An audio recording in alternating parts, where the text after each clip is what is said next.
Yes, it is Between the Lines. On Between the Lines is news update, looking through what those words newsmakers are putting out, looking through how it affects us, impacts us as people.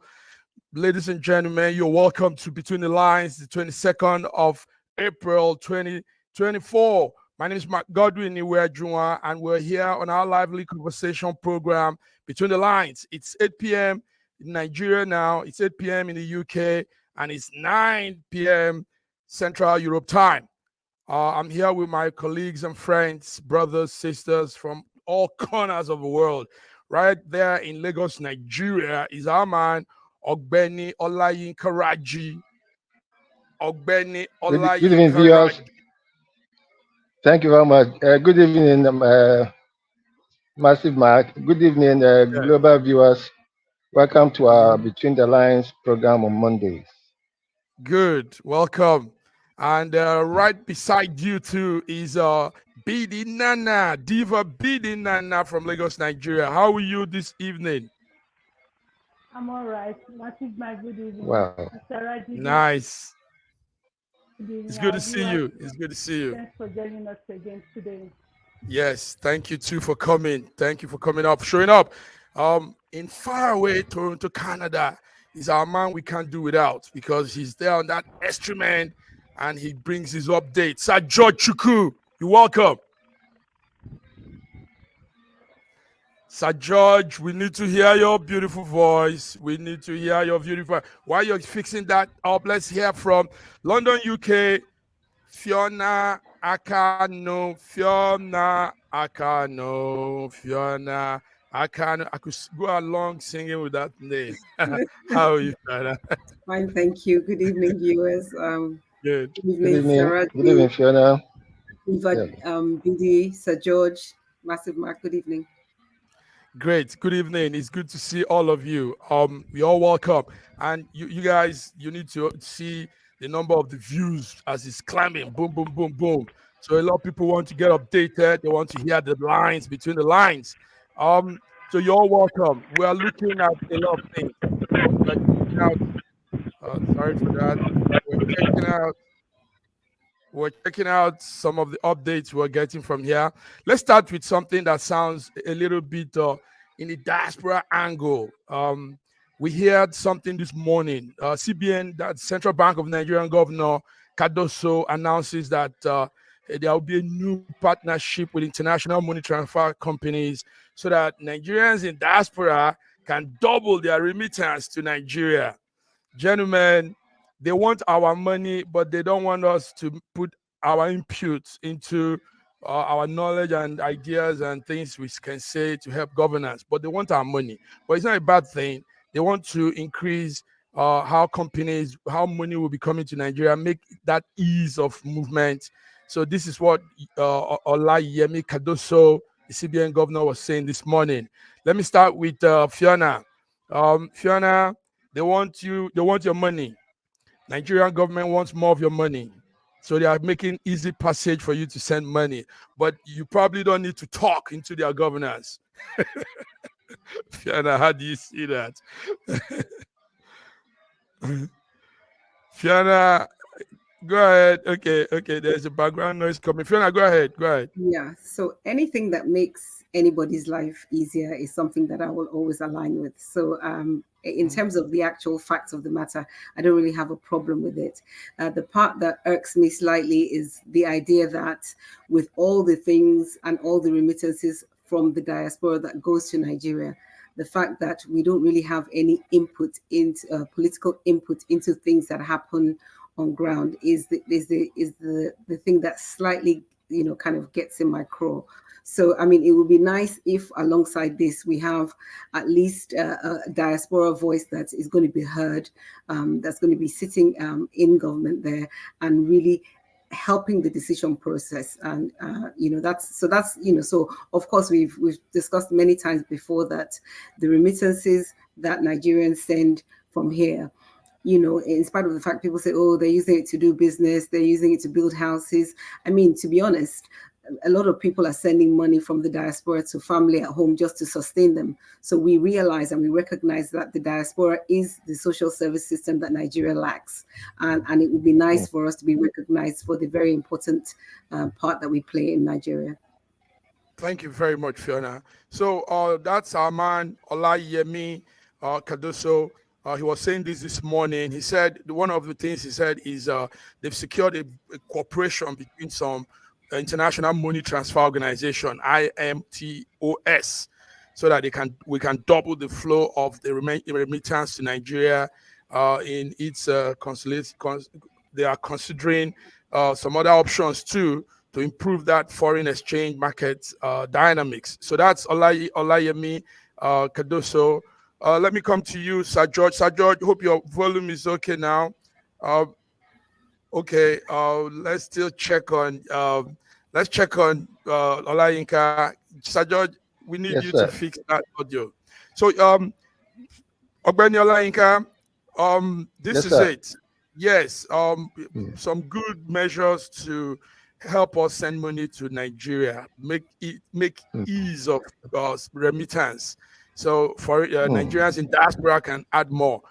Yes, we need to add more, and we want to add more to Nigeria. We want to better the life of our people and even the economic situation. So, but how do you see this with the announcement this morning?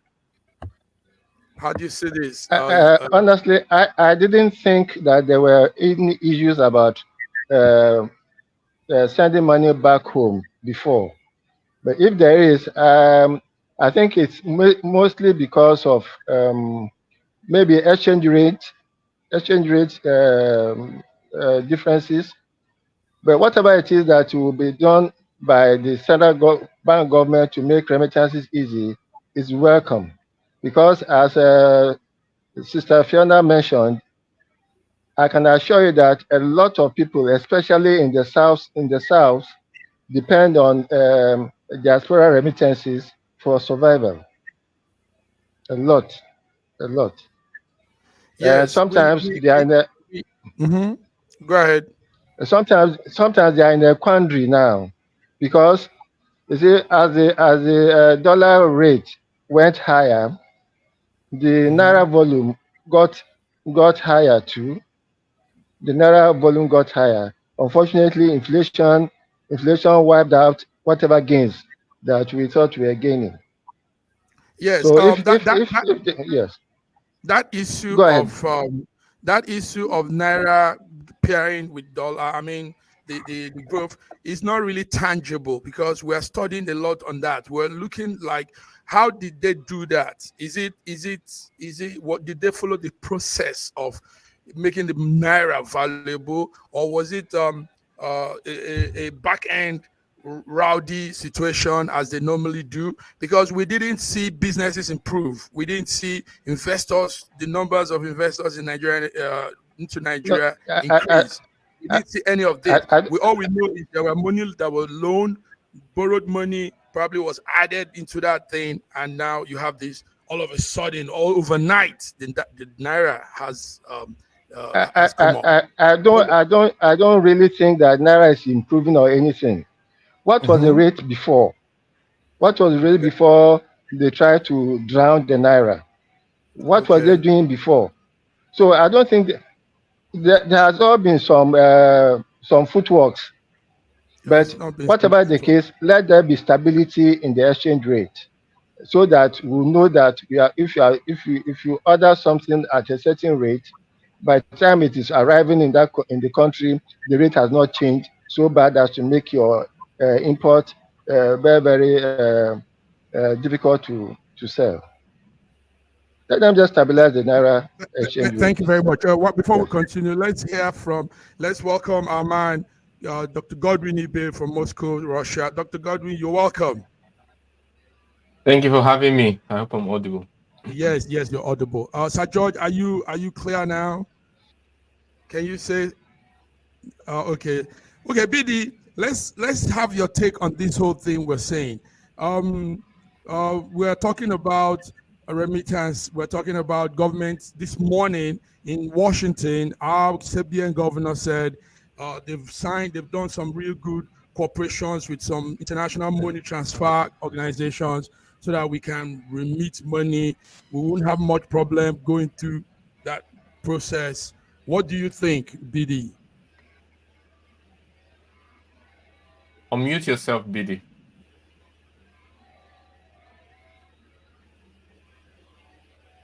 Oh dear. Can't hear you. We can't hear you, BD. I can't hear her. Okay. I think she's having that audio problem. Viewers, that's what you get actually when you're using technology in productions like this. But it's all good, gentlemen. Let's have a Godwin. Godwin, you are in diaspora, and yes, you have families back home. Yes, you support them. How is it sending money back home? Some people go through a lot of rigorous process. Now they are saying it's going to be smooth, and they want double of your money, double of it from your pockets. So what are you saying about that, Godwin? Sometimes, like, when people talk, I try to understand not just the authority that makes them to speak, but the logical basis for the conversation. And when I don't find it, I just disconnect usually and just not, you don't really see me engage in such kind of discussion. For example, if you didn't ask me, you wouldn't see any of my posts talking about it because it doesn't make sense to me, honestly. On what is the basis for the ease of, do we have an alternative to SWIFT? Is there a way, is there an account that you could transfer money and it automatically reflects in Nigeria? Many of the trade that are done by diaspora remittances are done with either huge commissions through transfer, Bitcoin, which has to do with reconversion to digital cryptocurrencies and the conversion, or reconversion in the opposite direction, losing a lot of money, inefficiencies and commissions, or where transactions are made without the volume of the money actually changing. So a transfer is made in a foreign currency in diaspora, and then the mirror transaction is made in Nigeria without any of the currencies crossing path. So when you say you make it easier, what does it mean? I honestly don't understand. It doesn't solve any of the underlying. Yes, they making it easy is for maybe in Russia you people have it easy.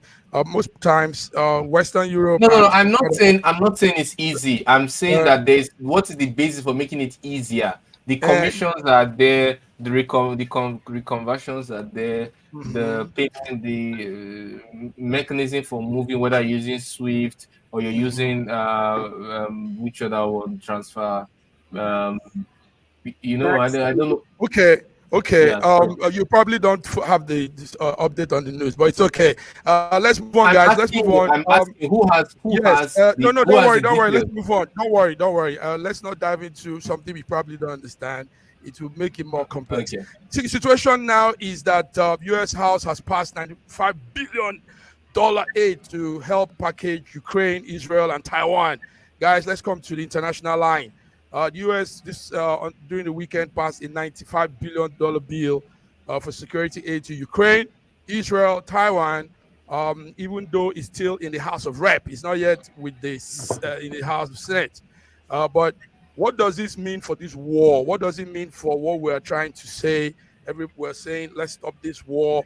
Let's move on. Life needs to move on. We just came out of COVID, got into war, and more wars and more wars, and now they are financing those wars.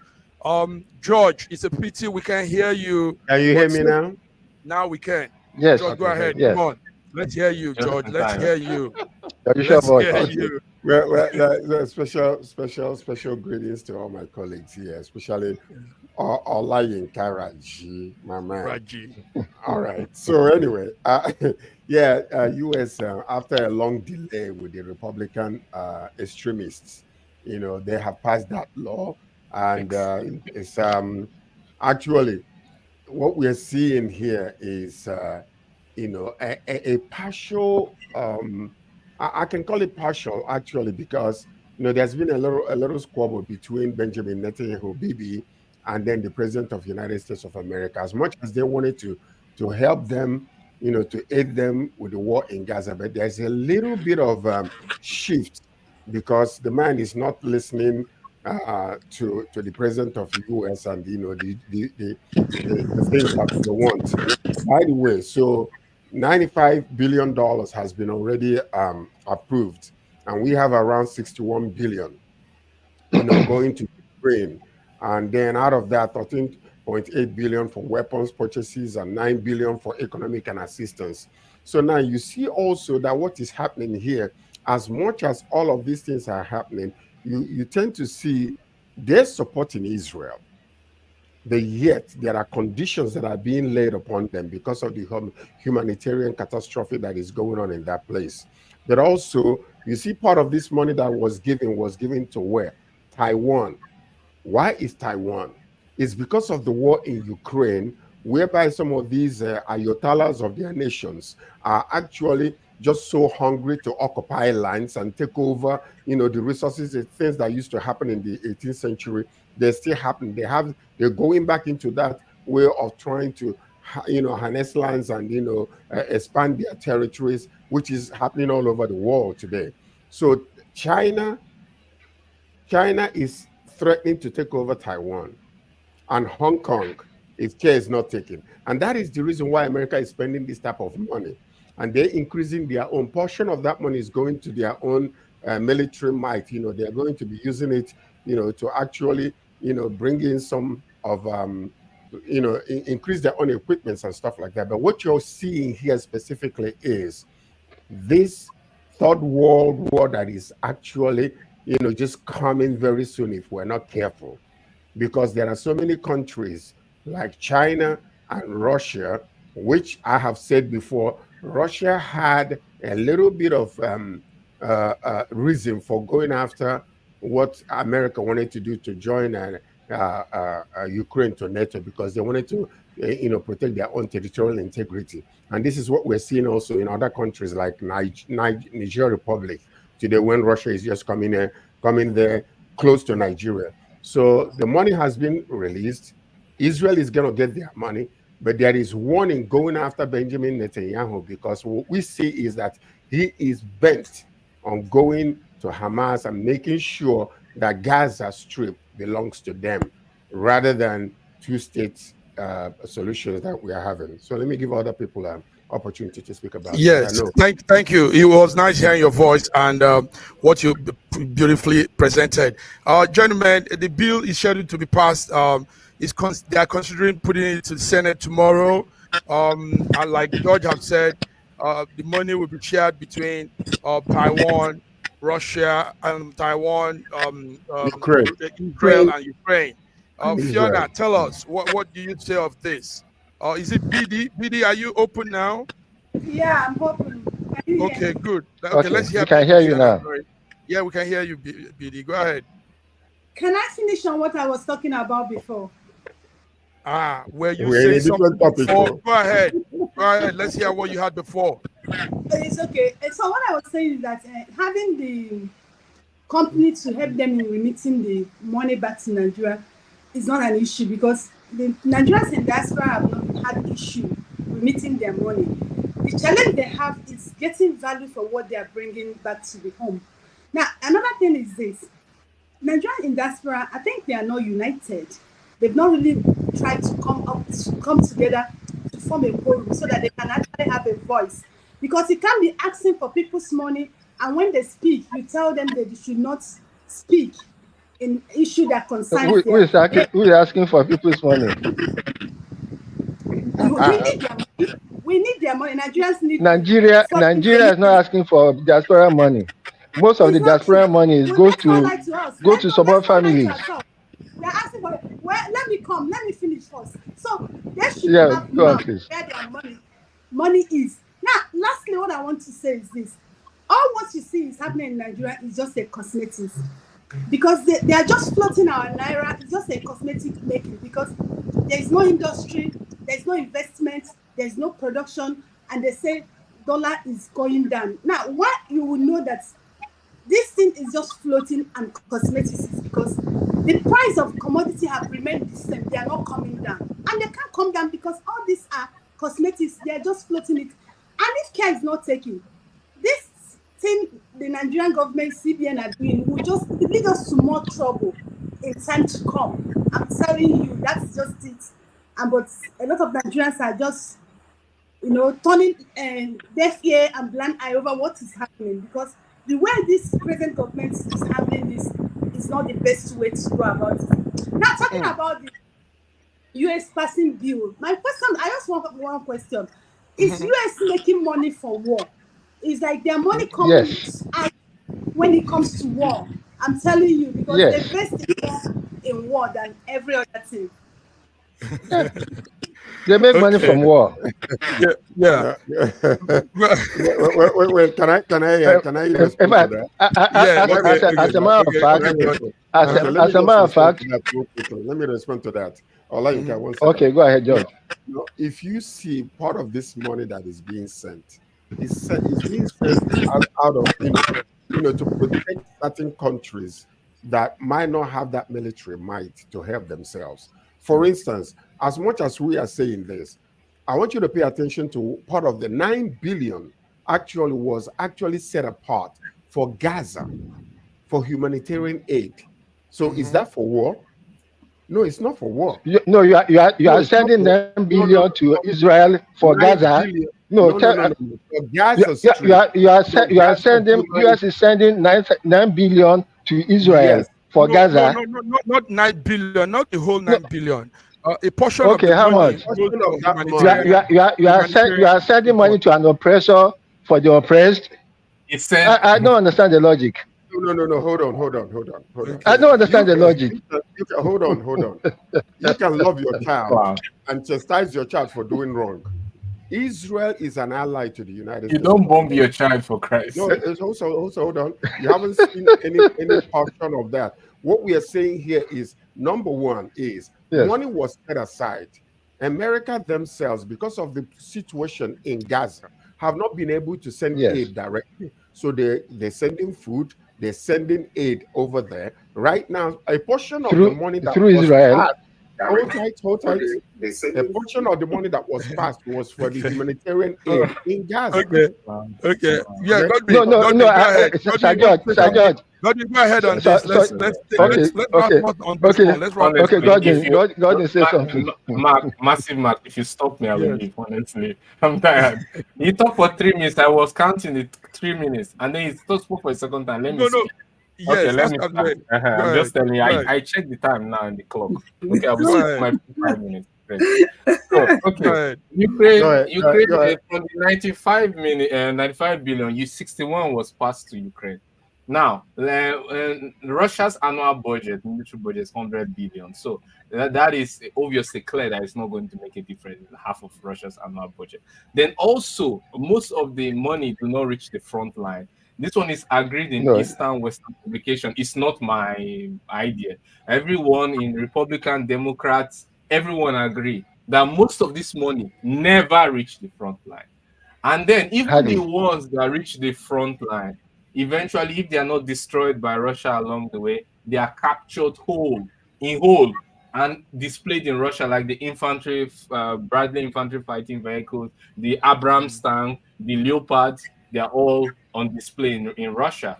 And then the last but not the least, if by any chance they are not destroyed on the way, they don't arrive in Russia for display on May 9th or whatever in our museums, then it is in the black market. Many of these weapons sent to Ukraine, they are in the black. If you go on the dark web, you can buy it. Even people in Gaza are using some of the things sent to Ukraine to fight. Hezbollah is using the aid sent to Ukraine. Hamas is using the aid sent to Ukraine. Houthi is using the aid sent to Ukraine. It is agony for the people of Ukraine. So are you saying that Russia is actually capturing these things and then through the black market and selling it to all of these Russia has so many chances. No. Exactly. That's what I'm asking the question. No, it's not only. It doesn't have to be Russia. Because it seems like you're talking about that most of the weapons that are being sent to Ukraine or the money that. Let me answer. You ask the question. Let me answer. Let me finish so you can answer me wholly. Are you saying to me, because what you're saying that most of these things that are being sent to Ukraine are not going to the front line, Therefore, you're saying, and Russia is capturing a lot of them. So are you saying that Russia will capture them now and take it around, through the black market and go and sell it to some of these terrorist groups? Is that what you're saying? No, that's not what I said. No. Just So you got it wrong.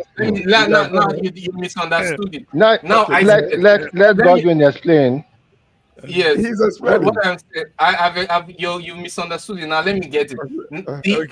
From the 61 billion that is sent, there are many ways it doesn't reach the front line. Number one, is destroyed along the way. Number two, even when the few that reach the front line are captured, either damaged or in whole, and taken to Russia for display. Now, number three, they are sold through corrupt officials in the black market.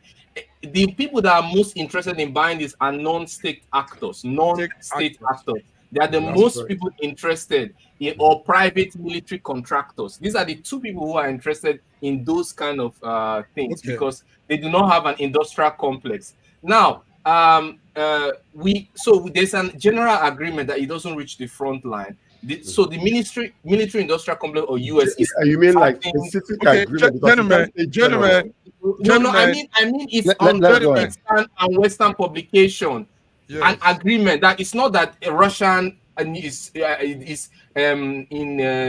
opposing or has an opposing view what is not published in West. I'm saying both in Eastern and Western publication, there's a general consensus that most of the weapons do not get to the front line. So it is more agony.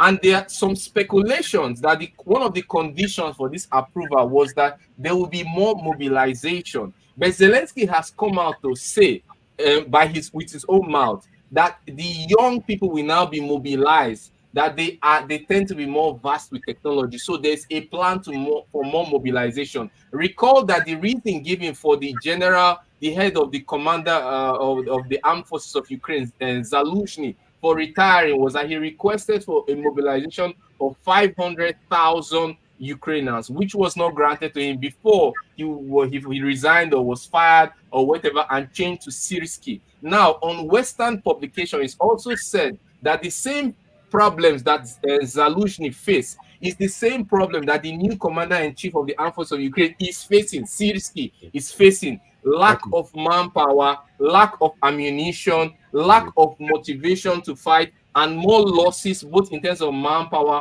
more territories are being lost. No one is talking about a stalemate anymore. Everyone is talking about the need to save Ukraine from the acute loss of manpower and territory. So it is all right. Please, no, gentlemen. If we linger long on this, we will not. No, listen, please. Let's have that. Like I tell you, let's do this. Boom, boom, boom. Kind of. Go on. Yes. When you linger on one topic, we will not have the time to speak on other things. Go on, Mike. Meanwhile, Exchange Wireless Limited is saying that I agree with George. The US is not the problem. We must help Ukraine no matter the cost. Russia must not be allowed to get away with his barbaric behavior. Wow, that's from Exchange Wireless. So they are following us. And yes, that comment is completely upside down. Well, it is his view. Everybody has their view. So yes. I'm just saying that. Yes. It's okay. Gentlemen, anyhow, the bill has been scheduled for consideration in the Senate by tomorrow, and 60 billion of that money will be addressing the conflicts in Ukraine, with a significant portion earmarked for replenishing U.S. weapons, stocks, and facilities in Israel. Now, let's move on to something home again with our people. Nigeria is not matured for state policing. The IGP has said this morning. The Inspector General of Police, Kayode Egbetokun, believes that the country is not matured for state policing despite the problems, the security challenges we're facing in that country. But this is what the man has said. And I know George is an advocate for state policing. George, let me start with you. Your IGP says you are not matured for that kind of arrangement. What do you think? I heard that, and I was reading up on it today. Actually, I think his what do you call his name again? Inspector General of Police. Yes, Kayode. He was expressing his opposition to this establishment Exactly. of that state police in Nigeria. You know, his concern that he Exactly. was citing, you know, was ethnic tension, divided loyalty, potential abuse of power by the state government. However, the point is this: just simply because there are a few number of things that might be in every situation, it doesn't matter where you are, it doesn't matter what you do, you must look at the bigger picture. What we are looking at here is, you know, there's an economic term that says do anything for which the benefit exceeds the cost.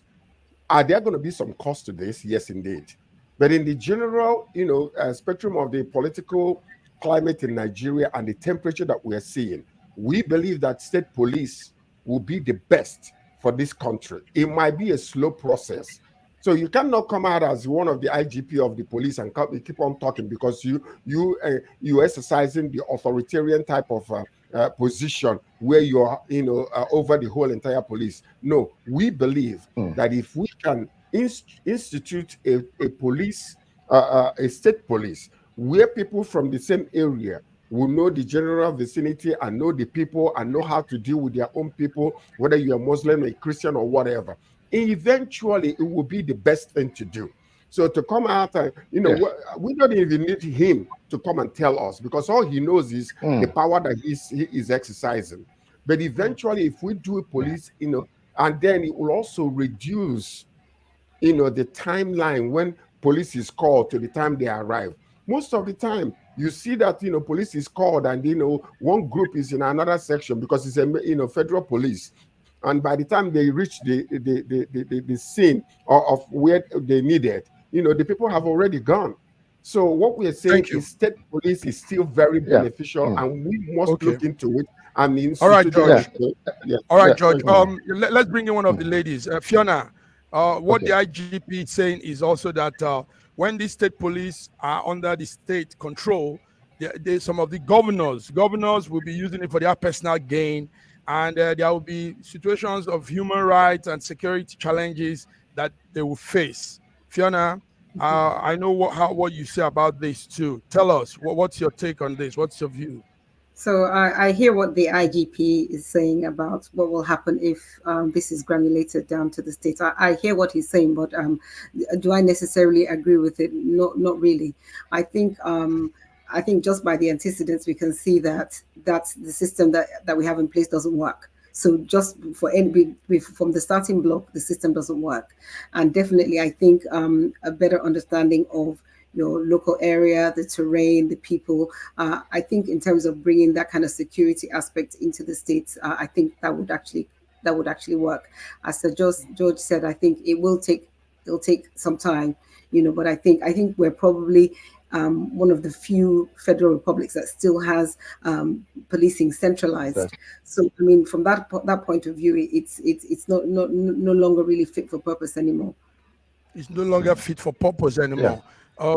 Yes. Raji, you were going to say something.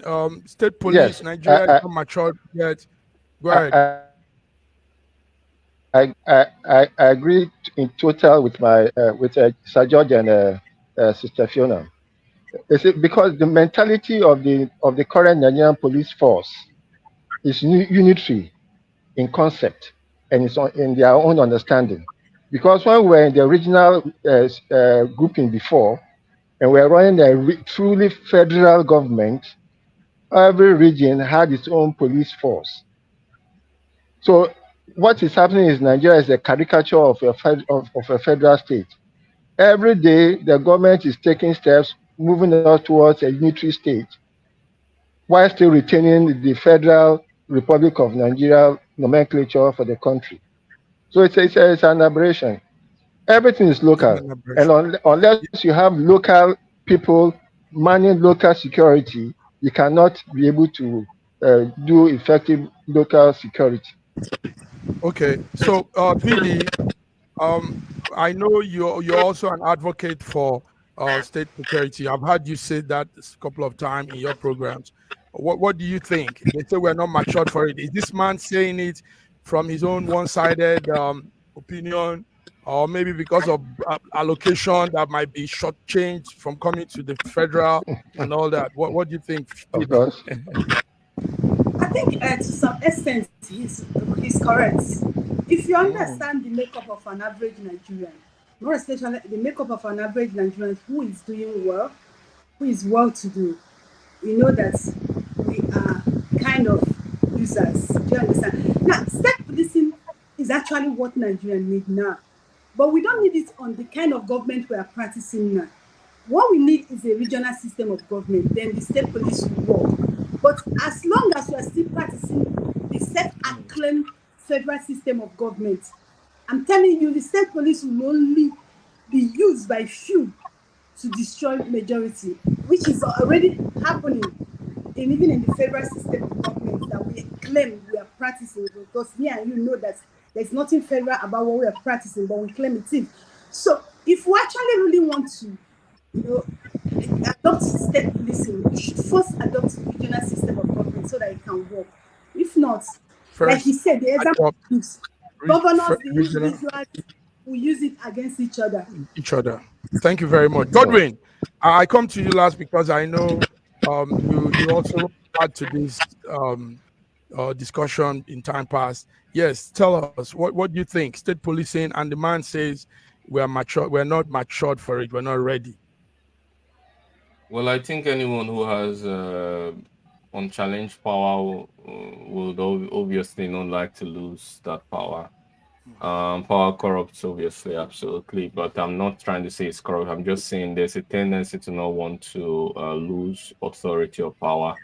We see that with also the formerly or ex-unipolar hegemonic world, which has become multipolar, and the hegemon which controls NATO and EU always tries to retain that control.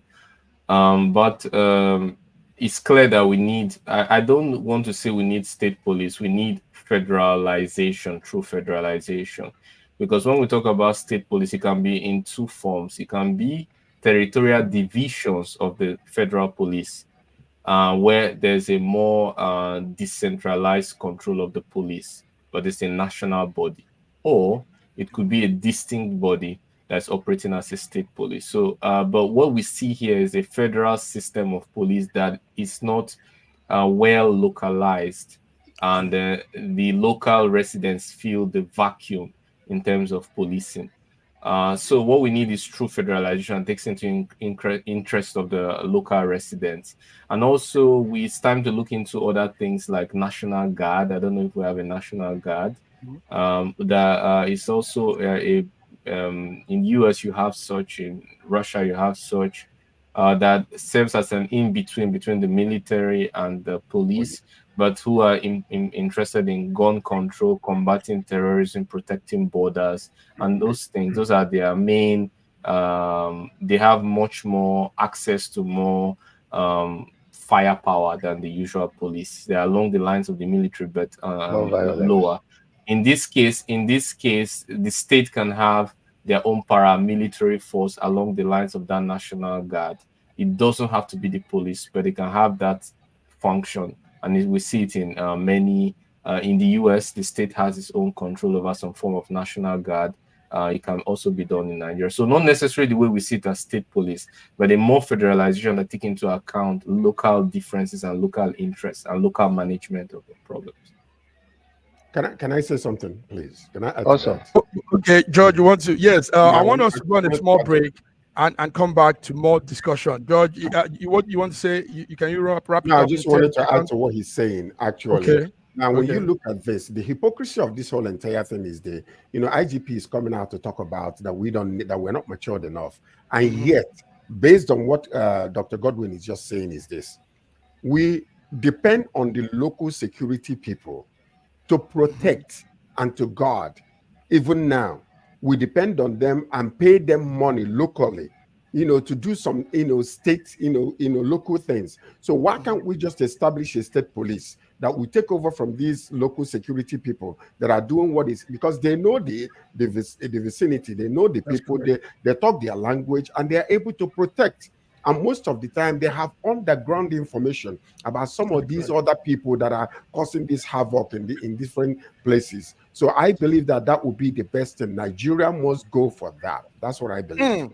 Thank you, George. George, you've always stood on this, and we're all standing with you. State police is what it is, and that's what it is. Viewers, you are tuning to Between the Lines for our global audience, Monday, the 22nd of April, 2024. Let's come back, guys. Let's come back to some other issues later. Thank you.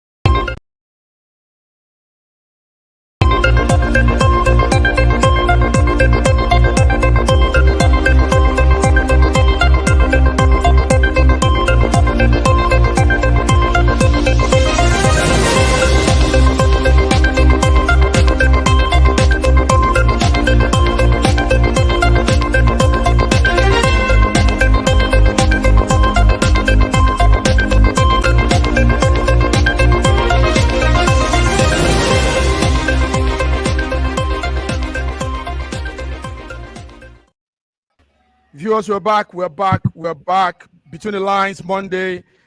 Gentlemen, while we're on the small break, some news keep flashing in, and like we do, we just get those very, very vital one and bring it out here. Raji, what's that news on university age limit? Federal government says there's an age limit now. Do you have that? Yes. I think it came as a news flash. Yes. Yes. Yes, just came out as 18 years as the minimum age for entering the university. Okay. Yes, but I don't think it should be so set in concrete, because children mature differently. Some children may be up to 6 years before they can enter primary school. Some may be up to 10 years. Some can breeze through primary school before they are 8 years old. I don't think it should be set in concrete, because chronological age is actually quite different from the aging of the child. It's different from every child. I don't think they should fix it on that 18. Okay. I would have thought that maybe 14, 15, 16 would have been quite. I have classmates who are 14 when we were in prelim. Okay, thank you very much. Sorry to cut you in. While we were talking of that security thing, there were statements coming in from our viewers. We like to make our viewers important, because indeed they are important. Staying tuned and watching. Yes. So Exigence says our people from different parts of the world country governed themselves before the British came. Our government doesn't serve us; it serves foreign interests. That's a strong one. Okay, guys. Thank you, Raji, for that update there. It's a news flash. BD, do you have anything on that too? You're on ground. Is there anything on the new age thing for university? BD? The thing is that news is not an issue. It's not an issue. And like Raji have said, some people have rapid growth. And it might be a child, you have a rapid growth, and you have a mother that's a teacher or a principal. You have the tendency of starting school early and finishing early. People who don't have rapid growth, or maybe probably who don't have education needs as parents. Now, what are you telling me? I'm telling you maybe probably if the girl finishes by 14 or 15, him or she will not get admission into the school. So, to me, that's not an issue, honestly. Yeah. Sorry, can I just speak to that very briefly? Yes, go ahead, Fiona. Go ahead. Yes. So in terms of setting the minimum age, I'm wondering whether there's some sort of child protection element to that. Because obviously, if you're under the age of 18, you're a child, and there have been a lot of things that have gone on in universities that are probably not appropriate for a child. So I'm wondering whether there's a child protection element to that.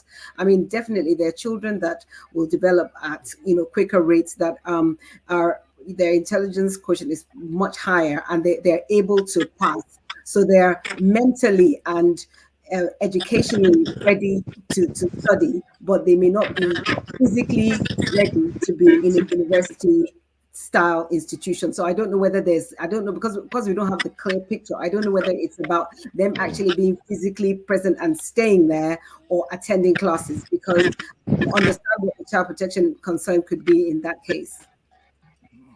Okay. Thank you very much. If you are looking at that, yes. If you are looking at that, Sister Fiona, if you are looking at that, then there should be data to show that so many children below the age of 18 have been entering the university, and this has been something that has been happening to them.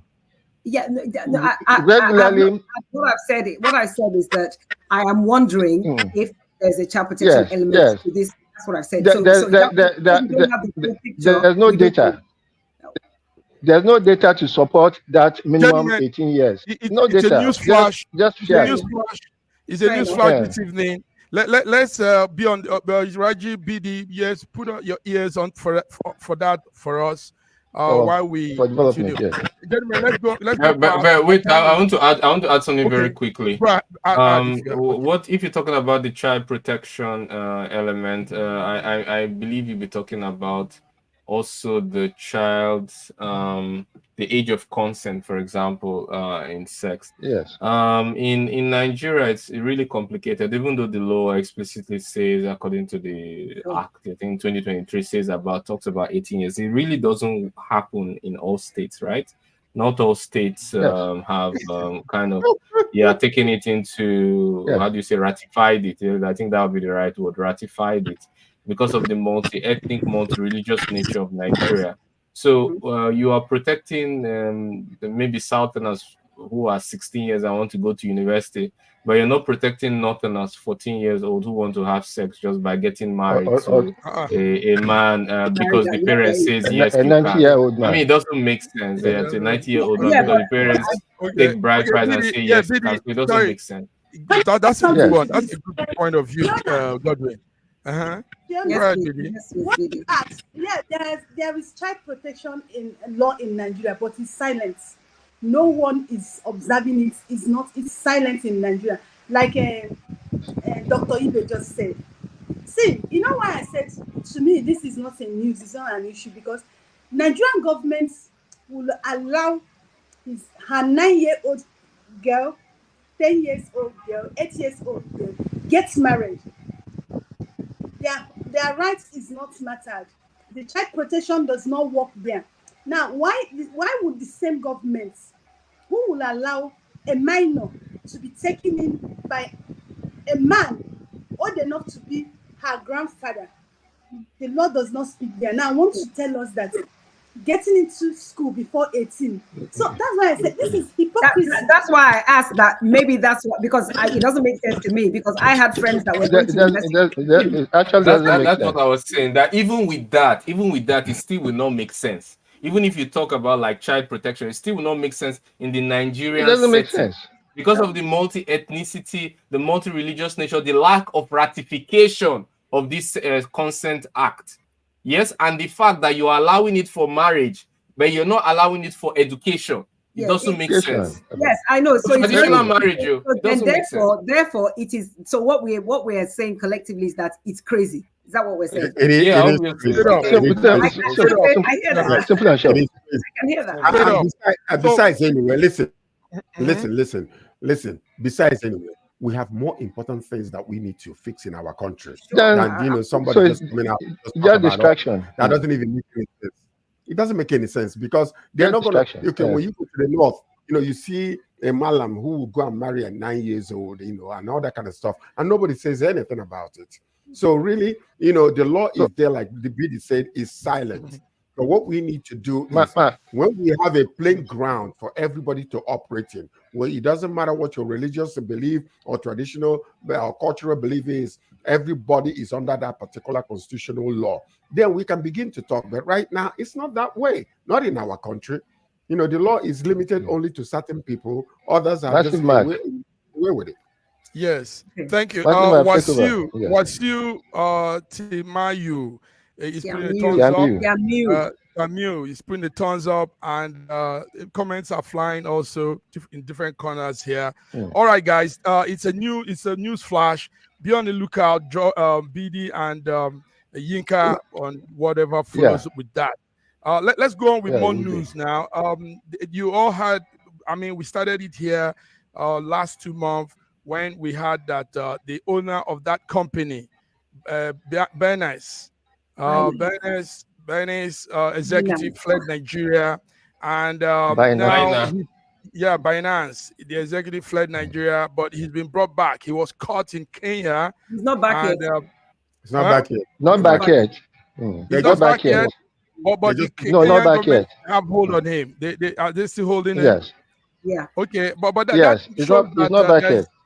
That shows that Nigeria and Kenya has a strong repatriation agreement. Is that not so, Godwin? What do you think? Because they did it to Kanu now. That's what we had, the Kanu situation, and now it's him. Yes. So obviously he'll be back. He'll be brought back to face the law. Viewers, we are following that up in our news finance talk. Let's move on now to something more deep. Every time we gather like this, with the number of viewers we also have here, we need to say some social issues. And one of it today is health talk on meningitis. There's a strong waves of meningitis in Nigeria, but Nigeria again is standing up to be a front runner in the fight against meningitis. So Nigeria is rolling out vaccines. Nigeria is doing things to reduce the amount of meningitis patients. Godwin, let me start with you. Meningitis ravaging Africa. As a doctor, what do you say? Nigeria's efforts, is it going to pave way? I'm not pretty informed of the efforts that have been done so far in Nigeria, so I cannot really comment.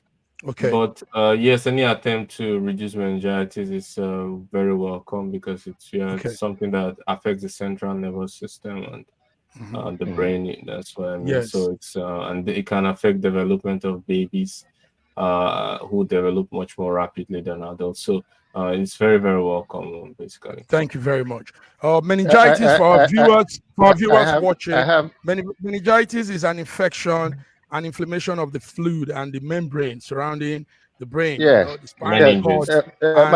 Massive Mark. Yes. No, sorry, Raji. Sorry, Raji. Yeah. Hold on. It's good we put it in perspective so that people can follow up. It's okay. So that's it. It's a bacteria, a viral infection that affects the brain and the spinal cord, and it causes swelling in the body. So the story now is WHO is working with Nigeria to make sure meningitis is really fought out in Africa. Okay, Raji, let's hear you. Tell me, Raji, what do you have? No, first of all, I want to mention it's not rampaging anywhere. Now, if there's going to be intervention, it's okay. But I remember some time ago, the same vaccine for meningitis caused serious problem especially in Kano. It was a serious Pfizer issue, and I don't think it has ever been resolved. So I'll be very cautious in sending any child of mine to go and take a meningitis vaccine, and also this malaria vaccine that they are brandishing around. I'm very cautious because the history we have of it is not good. It's not good. And meningitis is not rampaging anywhere. Yes.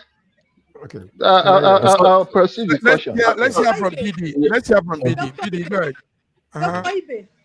Yes. I want you to tell us one or two things. Massive Bank has actually explained what is meningitis, how it happens. I want you to, that's what I was expecting, to tell us like 2 or 3 things that could cause this meningitis before I will speak. Okay. Meningitis could be caused by virus or bacteria, but it's usually viral. Bacteria is very rare. It's an inflammation of the meninges, which is a part of our nervous system.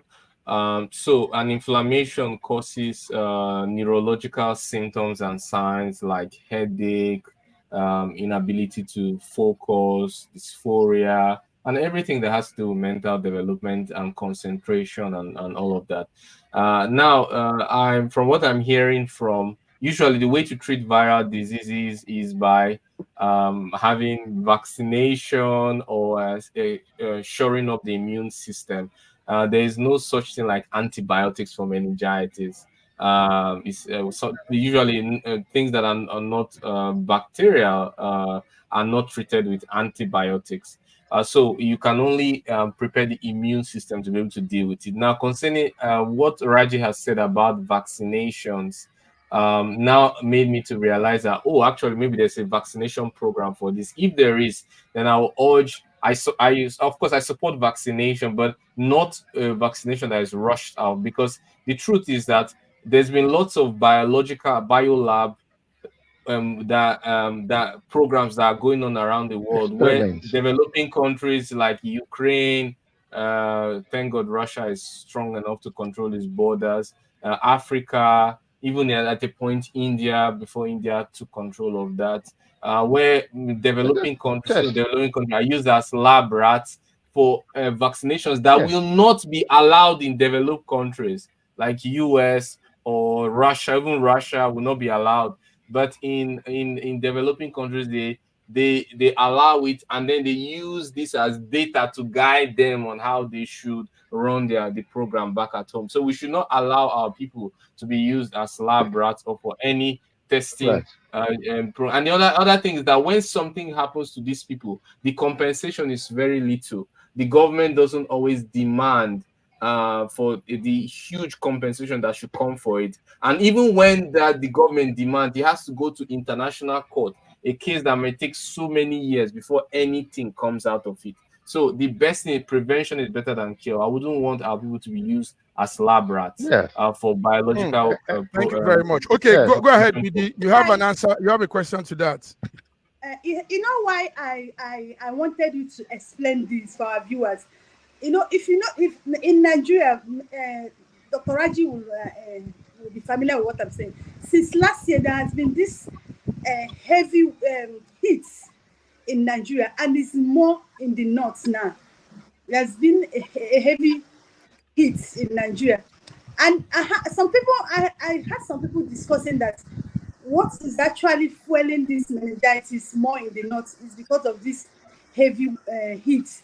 If you listen to news about 2 weeks ago or last week, you notice that in Sokoto, the sun and the heat in Sokoto was even burning people. So people were saying it's because of that heat and that wave that is causing this meningitis. That's why I wanted you to explain to our viewers, for them to actually understand this and know how they can handle it.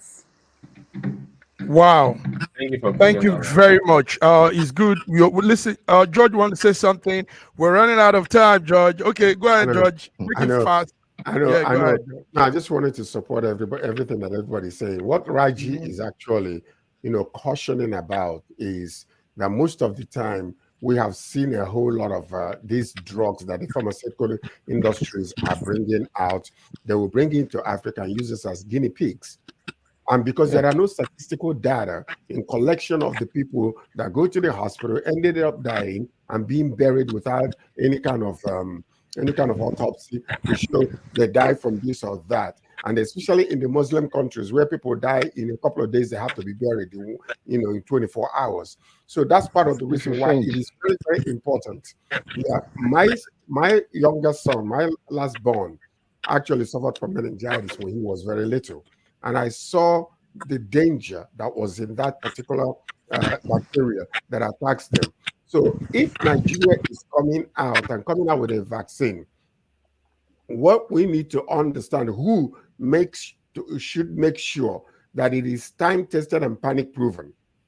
Because you can't just rush it out there like Dr. Ibe was saying, which eventually could cause even serious issues later. People might be dying after 5 years of taking this vaccine, and nobody would now relate it back to the vaccine that they took. A lot of people are alleging that some of the vaccines that we took in the past, that it might be bad or whatever. Some people are allergic to it and discussing some situations. So we need to be careful, especially when it comes to a country like Nigeria. Now, if our country is coming out with the first vaccine, let's take our time and test it and know the long-term and short-term Sorry, effects. it's not our country that's coming out with the No, vaccines. it's not by Nigeria. No. It is being tested in. All right, It is all being. right, guys. Yes. Yes. The Pfizer case. The Pfizer case about 10 years ago was all about meningitis too. No, Gavi. There were more than 100,000 people were affected. It's been done in Nigeria. It's been done in Nigeria. Yeah. It is. So No. it's being rolled Yes. out in Nigeria. No. Nigeria is rolling out, guys. Yinka and Fiona. Yeah, they're rolling it out. Nigeria is rolling it out. Yes, Nigeria is rolling it out. Okay, Nigeria is guys, we need to go. Our time is short, but you guys have done so well. But before we go, we want to say big congratulations to Arise TV network. When we see people that are in the same space of like what we're doing, and they are making moves, we want to put our hands out to them. Arise has extended to South Africa. So Arise will be beaming its program. And its not only in South Africa, they're going around though. Yes. This time they are putting the big mist transmitter in South Africa. Yes, you could have them on everywhere, your internet and everything, but it's a different thing when it's specially built for a region. So Arise has done it. Atiku was the former vice president was congratulating the Arise chairman this morning, and we also here in SSM want to say, well done, guys! Congratulations on your expansion. Congratulations. On that note, we say, you help guys till we come again Wednesday. Come on. Arise News, we congratulate you. We are coming, SSM, we are coming behind you. Nice. We will be expanding too. Amen. Okay? Look at the beautiful faces here. Look at Dr. Godwin. Look at Fiona. Look at BD. Look at our man. Let me put on a smile. We're going to go there. We're coming up for you guys. All right, guys. Thank you, viewers. Thank you all for tuning in. Yes. Congratulations, Arise. Yes. Until then, good night, guys. Have a good evening. Have a good evening.